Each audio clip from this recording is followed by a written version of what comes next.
Welcome to a guidance video from Fife Professional Learning about the Fife Reading Assessment Resource Pack. Evidence to guide our practice is stronger than it has ever been. Unfortunately, much of this research is not yet included in initial teacher education programmes, school resources or professional development. In this article released in 2020, Louisa Motes calls for teacher preparation and professional development to be more rigorous and better aligned with decades of reading science, research and evidence. As we're all aware, assessment is integral to planning, learning and teaching. While a variety of assessment frameworks can be used, one of the big challenges we face as an authority is the inconsistencies that exist between these. Currently, a variety of assessment materials are used, including the national benchmarks, reading schemes, other local authority documents, commercial resources, or resources created by individual schools. We can see the issue we are having in trying to achieve truly effective assessment and moderation practices across Fife.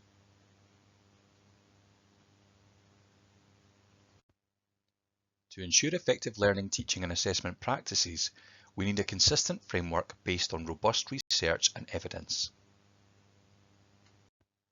When it comes to reading, the simple view of reading model distinguishes two key elements: decoding, understanding the relationship between sounds and letters, and comprehension, making meaning from text.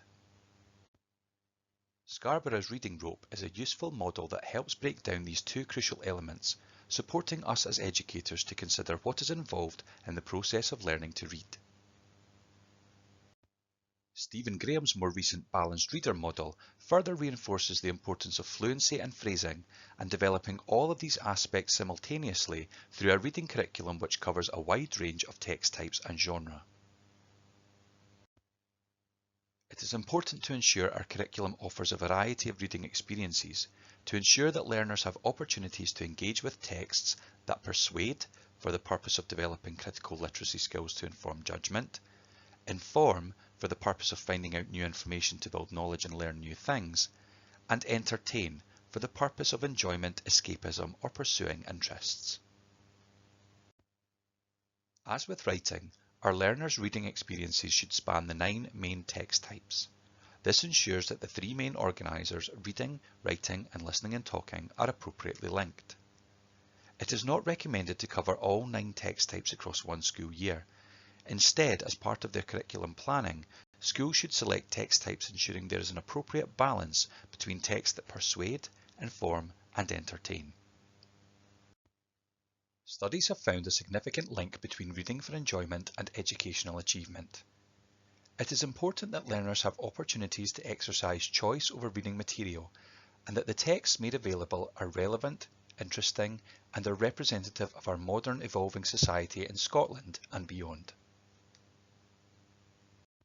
In 2000, a national reading panel in the US carried out a review of reading research and identified these 5 crucial components. Since 2000, more contemporary research has confirmed these findings. Some of you may be familiar with this other literature, including the 5 pillars or the Big Five. An iceberg is a helpful analogy when it comes to reading. When hearing learners read aloud or respond to texts, it is crucial for us as teachers to be aware of all the different elements that contribute to skilled reading. As part of their professional learning resource focused on reading in the early years, Education Scotland highlight it is important to continually monitor progress across all components in order to support learners to make meaning from texts. Taking both well-established and newer research into account, the Fife Reading Assessment Resource Pack covers all of these key elements, and to ensure a shared language and understanding, aligns with the terminology used in a curriculum for excellence, as well as the experiences and outcomes and national benchmarks. Within a reading curriculum that promotes enjoyment and choice through exploring a wide range of different types of text and different media, learners have opportunities to develop effective skills for reading, including decoding, fluency and expression, understanding, analysing and evaluating, finding, using and organising information. The pack aims to support us as teachers to be able to assess exactly what strengths and areas for development our learners have and the key aspects of reading, taking into account age and stage expectations to ensure appropriate progress and achievement. Let's now explore the materials included within the Fife Reading Assessment Resource Pack. There are 6 assessment resources within the pack, covering phonological awareness, sounds and letters, high-frequency words, morphological awareness, understanding, analysing and evaluating, and fluency in expression. Each aspect has a progression document which gives a clear overview of the CFE level criteria and expectations. It also includes additional information to support professional judgment and practice. There is also an assessment document which can be used to monitor and track learners' progress towards an achievement of a CFE level. Let's explore each aspect in more detail. Phonological awareness.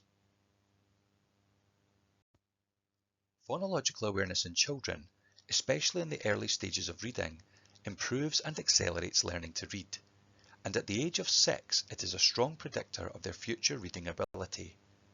Hence, a child's level of phonological awareness acquisition accounts for the child's readiness to read.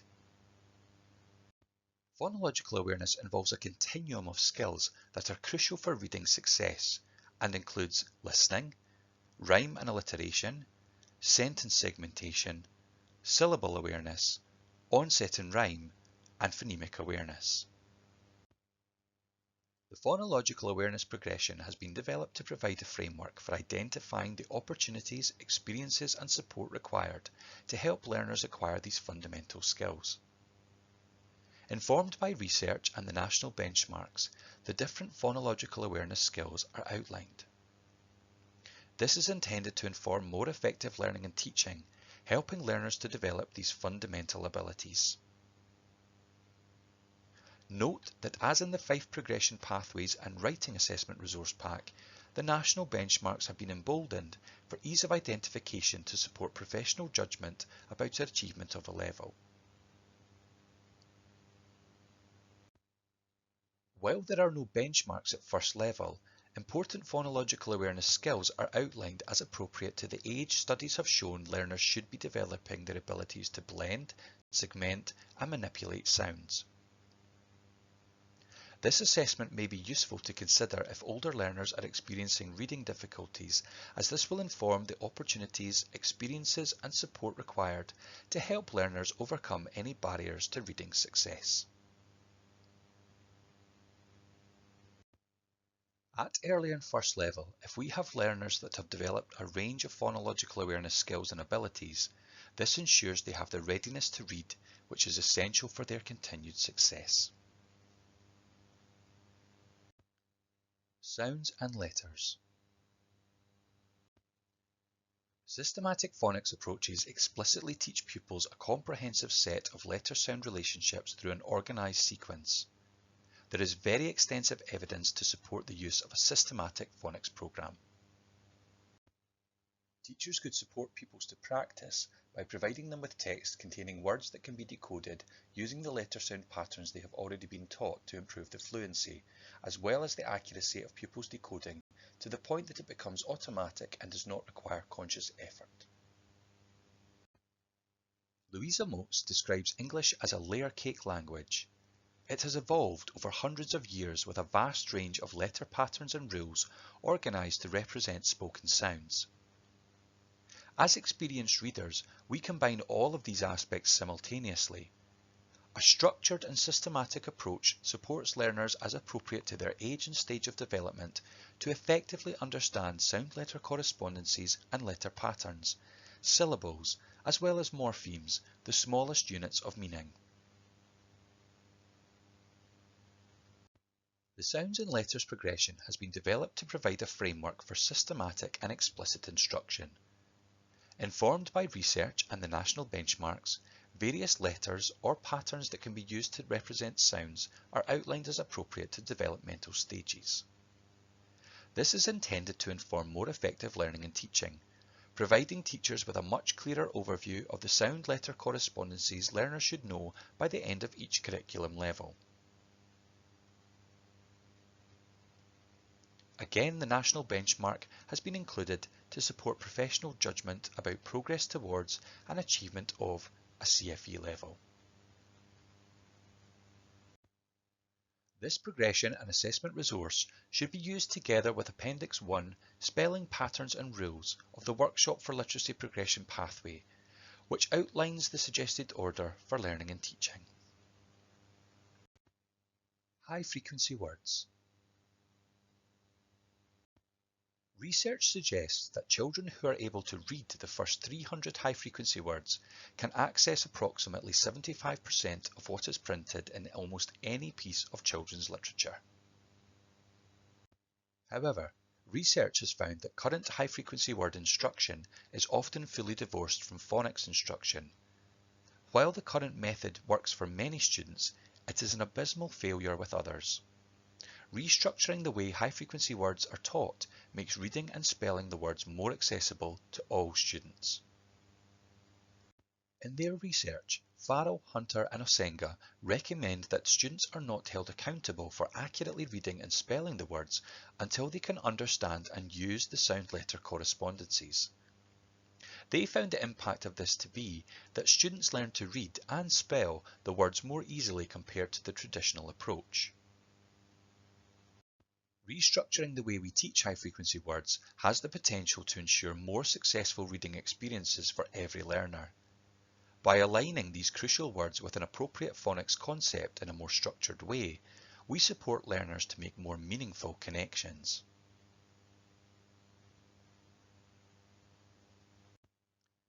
The high-frequency words progression has been developed to provide a framework for systematic and explicit instruction. The first 300 high-frequency words have been grouped to align with an appropriate phonics concept to support more effective learning and teaching. This progression and assessment resource should be used together with Appendix 1 Spelling Patterns and Rules of the Workshop for Literacy Progression Pathways, which outlines the suggested order for learning and teaching. Note that some high-frequency words may fit into more than one grouping. Practitioners should use professional judgment and maximise opportunities for learners to be introduced to, revisit, or consolidate words where appropriate. Tricky words have also been grouped together. They can be focused on as and when required, in addition to other high-frequency words. The reason these words will be tricky for learners at this stage of development is that many contain irregular sound letter correspondences, or those which have not been taught yet. By the end of first level, if we have learners that have developed a sight vocabulary that includes 300 high-frequency words, this enables them to more confidently engage with approximately 75% of any piece of text. Morphological awareness. Morphological awareness is a skill that helps students to problem-solve words they do not know how to read and spell.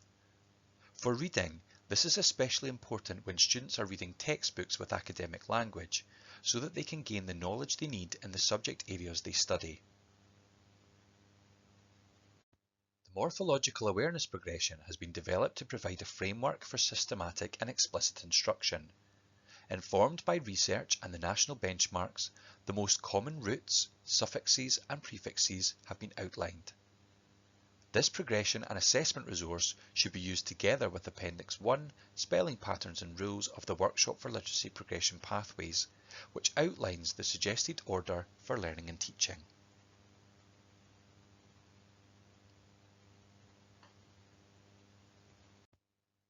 By the end of second level, if we have learners that are able to recognise a variety of morphemes, this enables them to more confidently engage with vocabulary that will appear in text across the secondary curriculum. Understanding, analysing and evaluating. Reading comprehension strategies involve the teaching of explicit approaches and techniques a pupil can use to improve their comprehension of written text. For many pupils, they need to be taught explicitly and consistently. It is crucial to support pupils to apply the comprehension strategies independently to other reading tasks, contexts, and subjects. Several assessments will lead to a more accurate picture of students' comprehension because the outcome of comprehension tests depends on many variables, including the student's prior knowledge of the topics in the passages, decoding ability and vocabulary, the response format, the length of the texts, and so forth. Informed by research and the national benchmarks, these are the key comprehension strategies we want our learners in Fife to use when they engage with texts. These include making connections, being able to identify the text type, purpose, audience, and make connections to their personal experiences, other texts, or wider knowledge of the world. Predicting, being able to use inference and deduction to predict what might happen next in a text. Asking questions, being able to ask and answer a range of questions to develop understanding.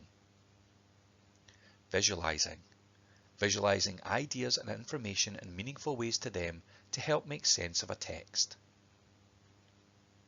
Summarizing, being able to identify the main ideas to develop knowledge and understanding.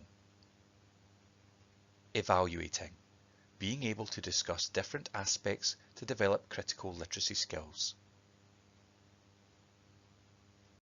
The Understanding, Analysing and Evaluating Progression has been developed to provide a framework to support more effective learning, teaching and assessment. Informed by research and the national benchmarks, key comprehension skills are outlined as appropriate developmental stages. This also incorporates skills for finding, using, organising and information, as these are closely linked.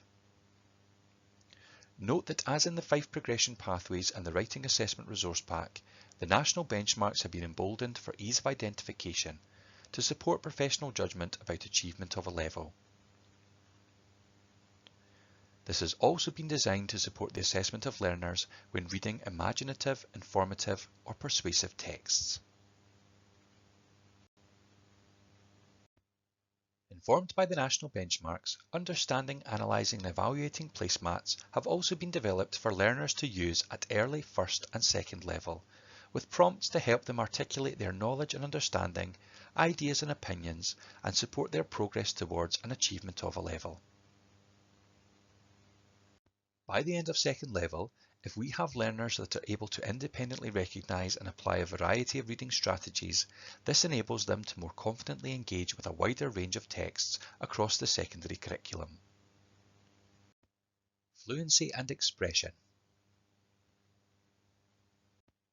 The EEF defines fluency as reading words correctly at an appropriate speed without great effort, with appropriate stress and intonation. We need to teach reading fluency because it helps learners to understand how print works, how to develop and consolidate automatic decoding skills, and how to bring a text to life from print to prosody. Timed, brief oral reading tests that measure words read correctly per minute are excellent predictors of future reading from about mid-first grade onward. The reading fluency and expression progression has been developed to inform more effective learning and teaching. Informed by research and the national benchmarks, key indicators of progress are outlined as appropriate to developmental stages. Note that as in the Fife progression pathways and Writing Assessment Resource Pack, national benchmarks have been emboldened for ease of identification to support professional judgment about achievement of a level.